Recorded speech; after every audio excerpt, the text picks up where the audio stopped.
So let us now see a very important application of relative motion जो अकर होता है जब कोई रिवर के अक्रॉस स्विम करने की कोशिश करता है. सो मान लो एक नदी है where you are standing on one end of the river और आपको क्रॉस करके दूसरी छोर में पहुंचना है, राइट. रिवर की बहुत कुछ तो वेलोसिटी है, let's say it's we are, right. तो इसके मोशन को स्टडी करने की कोशिश करते हैं. Before we go on to study the motion of the river there are some terms जो हमें समझना जरूरी है. पहला है velocity of man in still water. Still water में आपकी वेलोसिटी का मतलब है कि अगर रिवर पे रेस्ट होता तो आपका क्या स्पीड होता, राइट.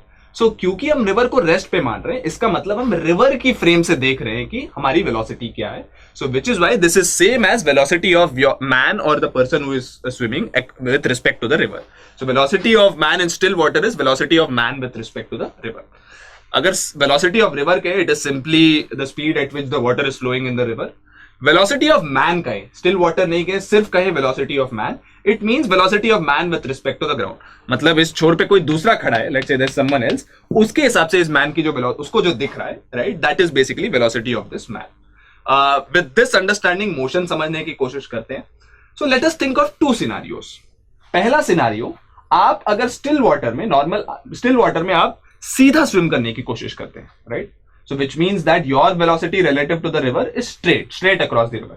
अब आप अगर सीधा स्विम करने की कोशिश करो, just think of this, river आपको इस तरफ पुश करेगा, तो what will happen is that आप क्रॉस तो कर लोगे रिवर, बट आप सीधे जगह पे नहीं पहुंचोगे, आप कहीं यहां पहुंचोगे, because the river also washes you along its direction, flow direction. So आपकी जो रिलेटिव वेलोसिटी है और रिवर की जो वेलोसिटी है, उसका जो रिजल्टेंट है, उसकी वजह से आप यहां पहुंच जाते हो, ग्राउंड फ्रेम में आप यहां दिखते हो.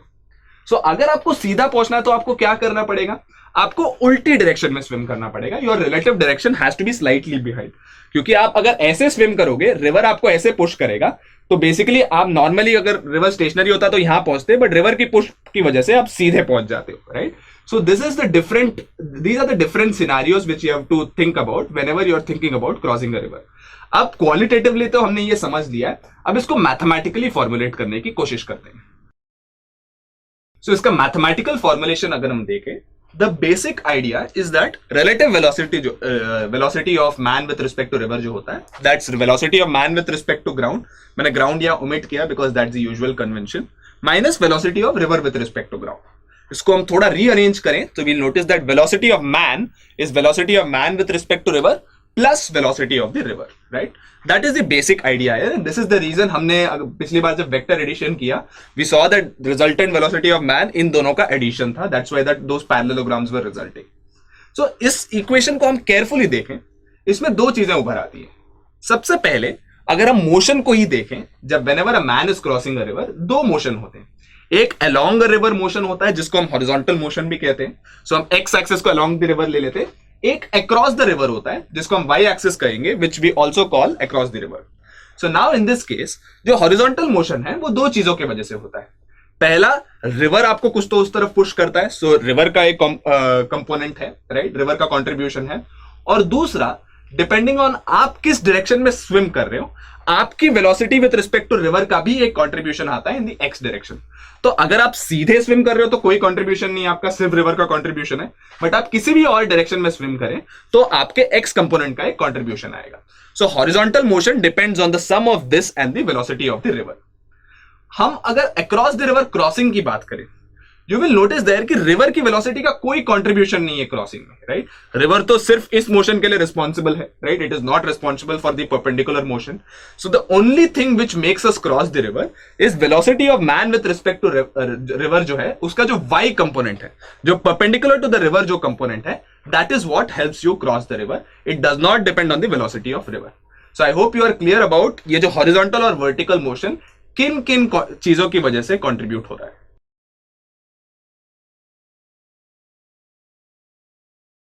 तो अब हम एक दूसरा एप्लीकेशन लेते हैं रिलेटिव मोशन का, and this occurs in the rain. Most of you must have observed this. अगर आप कभी भी बारिश में गए होंगे, what you will notice is that जब भी बारिश हो रही है और आप एक जगह पे खड़े हैं, अगर कोई भी विंड नहीं चल रही है, it's very important, assuming that no wind blows, तो आपको लगेगा कि बारिश सीधे गिर रही है, पानी बिल्कुल सीधे गिर रहा है. So let's say you are a person standing here, you will notice that they are following exactly vertical. But मान लो आप ऐसे खड़े हो और आपके सामने कोई और दौड़ रहा है उसी बारिश के नीचे, अगर आप उससे पूछे कि बारिश कैसे गिर रही है, what he will say is that बारिश टेढ़ा गिर रहा है, मेरी तरफ गिर रहा है, right. He will, let's say he is moving here eight 1 meters per second, right.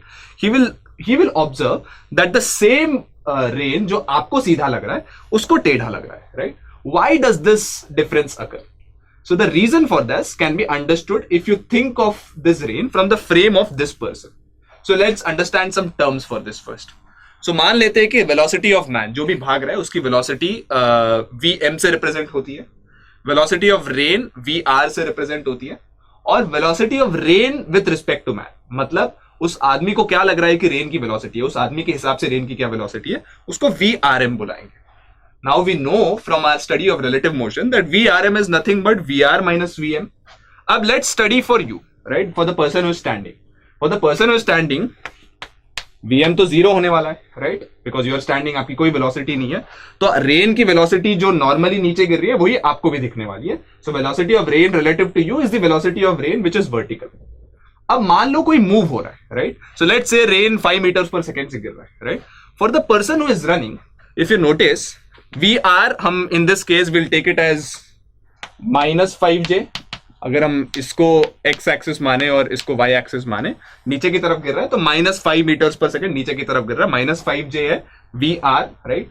V man क्या है? +1i, right. So V man is +1i, तो सब्ट्रैक्ट करेंगे तो this is the velocity of the rain with respect to this man, right. तो अगर हम notice करें, इस वेक्टर को रिप्रेजेंट करने की कोशिश करें, you will notice very clearly that this vector will be a third quadrant vector, and this is the reason why उस आदमी को ये टेढ़ा आते हुए लग रहा है, because what he is observing is the relative velocity and not the actual velocity. आपको अगर एंगल निकालना है, आप किसी भी वेक्टर का angle with respect to vertical और हॉरिजॉन्टल निकाल सकते हैं, right. So this is how we analyze situations where different angles are observe for rain for different people.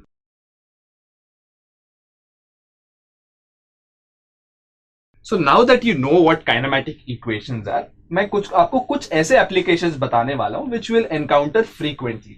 Let's take 3 such examples. So let's say you want to get onto a moving vehicle. कोई तो गाड़ी दौड़, let's say a train is running, or none of you should do this, but let's say a train is running and you want to catch a train, right? और let's say आप एक ball पकड़ रहे हो, ball तेजी से आ रही है, आप पकड़ रहे हो, और let's say आप किसी को ओवरटेक करना चाहते हो, एक रेस में दौड़ रहे हो और ओवरटेक करना चाहते हो. What is common to all these 3 situations, right?